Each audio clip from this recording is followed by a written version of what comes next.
extending warm wishes to everyone on this auspicious day of National Voters' Day 2022. On 25th January every year, National Voters' Day is celebrated to encourage young voters to participate in political elections and cast their votes. This event of celebrating 25th January started from 2011 and was inaugurated by the then President Pratibha Devi Singh Patil, and on this very date, Election Commission was established in 1950. We have come a long way since then. This day gives us an opportunity for us to showcase the immense strides which we have been able to build as a nation through our electoral process and making elections more free, safe, fair, secured, and above all more participatory in nature, and also paving the way for introspecting and looking forward.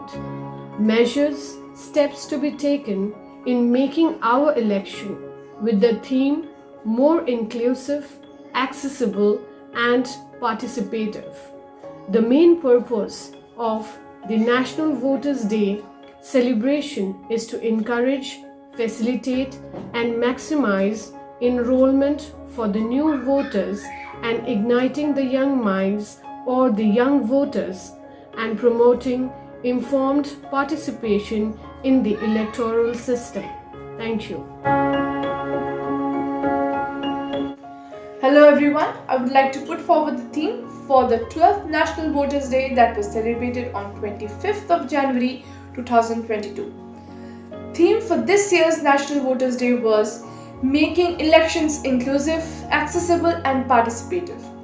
Focusing on Election Commission of India's commitment to facilitate active participation of voters in the elections and also to make the entire process hassle-free and a memorable experience for each and every category of voters. It not only encourages youth to participate in the electoral process but also focuses on safeguarding the basic right of voting. Good morning everyone. On the occasion of National Voters' Day, I would like to talk about the electoral system in India. Elections enable every adult citizen of the country to participate in the process of government formation. You must have observed that elections in our country are at fixed intervals, which includes elections for electing the members of Lok Sabha, Rajya Sabha, state legislative assemblies, which is Vidhan Sabhas, legislative councils, which is Vidhan Parishad, and of President and Vice President of India. Elections are also held for local bodies such as municipalities, municipal corporations, and Panchayati Raj justifications. If one attains the age of 18, one is eligible to vote and one must vote in the elections. The NVD, that is National Voters' Day, is promoting informed participation in the electoral process. These elections are held on the basis of universal adult franchise, which means all Indians of 18 years of age and above have the right to vote, irrespective of their caste, color, religion, gender, or place of birth. We need to be responsible enough because our vote will create a change, and hereby requesting every voters who have attained the age of 18 to be responsible enough to cast their votes. Thank you. Good morning everyone. Talking about the National Voters' Day, I would like to speak about the election systems. Election is a very complex exercise.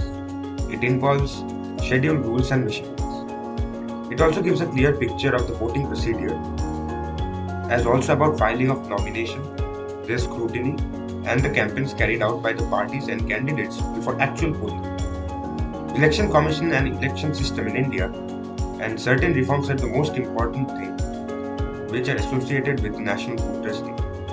Let us tell you how the system of election began, how Election Commission was set up, and what are the actual electoral reforms initiated to ensure a better participation of citizens in electoral practices, thereby strengthening the democracy. Good morning everyone, I Dwena Dikari would like to share my views on the topic History of Voting in India. The first election took place in February 1952, Himachal Pradesh. Sham Saran Negi, who was born on July 1, 1970, is a retired school teacher in Kalpa, Himachal Pradesh, who was the first citizen to cast the first vote in the 1951 general election at 6:30 am. Since the end of the British rule in 1947, he has voted in every general election since 1951 and is believed to be India's oldest as well as the first voter. Presently, he is 104 years old.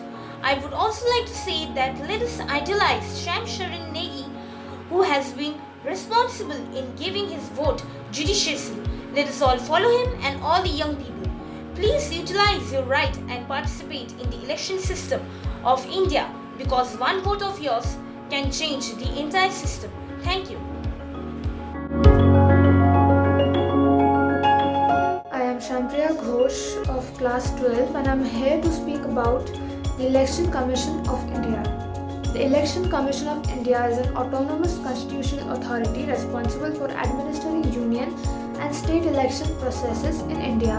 The body administers election to the Lok Sabha, Rajya Sabha, state legislative assemblies in India and the offices of President and Vice President in the country. India is a socialist, secular, democratic republic and the largest democracy in the world. The modern Indian nation state came into existence on 15th of August 1947. Since then, free and fair elections have been held at regular intervals as per the principles enshrined in the Constitution, electoral laws and system. The Constitution of India has vested in the Election Commission of India and superintendence, direction and control of the entire process for conduct of election to Parliament and Legislature of every state and to the offices of President and Vice President of India. Election Commission of India is a permanent constitutional body. The Election Commission was established in accordance with the Constitution on 25th January 1950. The Commission celebrated its Golden Jubilee in 2001. Originally, the Commission had only a Chief Election Commissioner. It currently consists of a Chief Election Commissioner and 2 Election Commissioners. For the first time, 2 additional commissioners were appointed on 16th October 1989, but they had a very short tenure till 1st January 1990. Later, on 1st October 1993, 2 additional election commissioners were appointed. The concept of multi-member commission has been in operation since then, with decision-making powered by majority vote.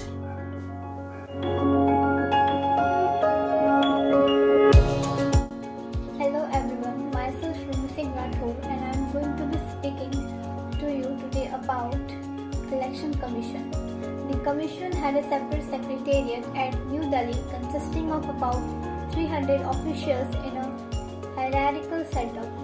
2 or 3 deputy election commissioners and director generals, who are the senior most officers in the secretariat, assist the Commission. They are generally appointed for the national civil services of the country and are selected and appointed by the Commission with tenure. Directors, principal secretaries and secretaries, under secretaries and deputy directors support the deputy election commissioners and director generals in turn.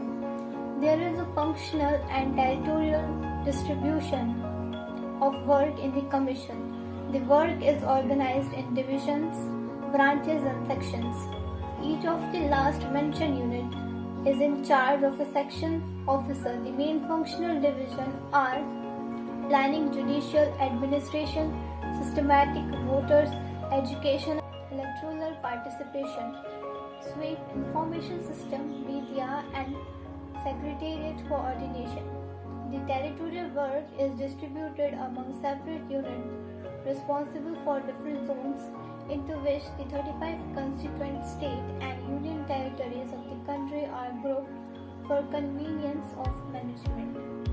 At the state level, the election work is supervised, subject to overall superintendence, direction and control of the Commission by the Chief Electoral Officer of the state, who is appointed by the Commission for amongst senior civil servants proposed by the concerned state government. He is in most of the state a full-time officer and has a small team of supporting staff. Thank you.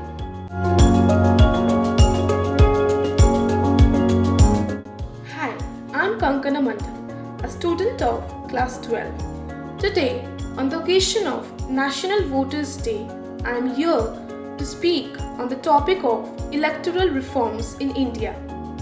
We know that elections are the most integral and important part of politics in a democratic system of governance. And India, being the world's largest democracy, is bound to have free and fair elections. But no system of election can ever be perfect. In the actual election process, there are bound to have many flaws and limitations.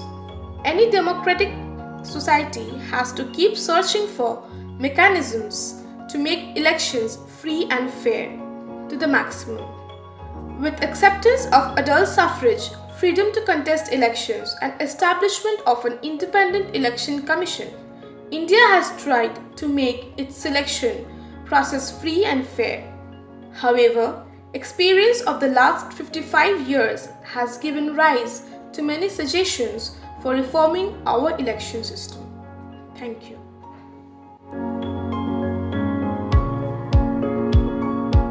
Hi, I'm Abhay Kumar Dubey. Today, on the occasion of National Voters' Day, I would like to add few words on electoral reform in India. Few suggestions for reforming our election system include changes in the constitutional provisions. These are as follows. Firstly, our system of elections should be changed from the FPTP to some variant of the PR system. This would ensure the parties get seats as far as possible in proportion to the votes they get. Secondly, there should be a special provision to ensure that at least 1/3 of the women are elected to the parliament and assemblies. Thirdly, there should be strictly provisions to control the role of money in electoral politics. Candidates with any criminal case should be barred from contesting elections, even if their appeal is pending before a court. There should be a complete ban on the use of caste and religions appeal in the campaign. Lastly, there should be a law to regulate the functioning of political parties and to ensure that they function in a transparent and a democratic manner. Free and fair elections can be held if the candidates, the parties and those involved in the election process agree to abide by the spirit of democratic competition. Apart from these legal reforms, there are other ways of ensuring that elections reflect the expectations and democratic aspirations of the people. The people of the country, or rather the youth of the country themselves, have to be more vigilant, more actively involved in the political activities. Thank you. Voters Pledge. We, the citizens of India, having abiding faith in democracy, hereby pledge to uphold the democratic tradition of our country and the dignity of free, fair and peaceful elections, and to vote in every election fearlessly and without being influenced by consideration of religion, race, caste, community, language or any inducement. Over the past 2 centuries, we have slowly and painfully expanded our notions of democracy to include ever broader segments of our people. The franchise has been extended until today virtually all citizens 18 years of age and older are entitled to vote. This principle is enshrined in the guideline "one person, one vote." The most urgent demands have increasingly shifted to guaranteeing that every vote cast is properly recorded and counted. Our national inability to satisfactorily resolve questions surrounding several recent closely contested elections have focused attention on some profound and persistent flaws in the mechanism of our elections. It is a reminder that election principles, practices, and technologies, like other political questions, are not settled once and for all but must be periodically revisited in light of changing circumstances. It is unconscionable that voting, democracy's most fundamental act, be conducted with lower standards of security and transparency than the most ordinary, and must involve the utmost participation of today's youth. Thank you.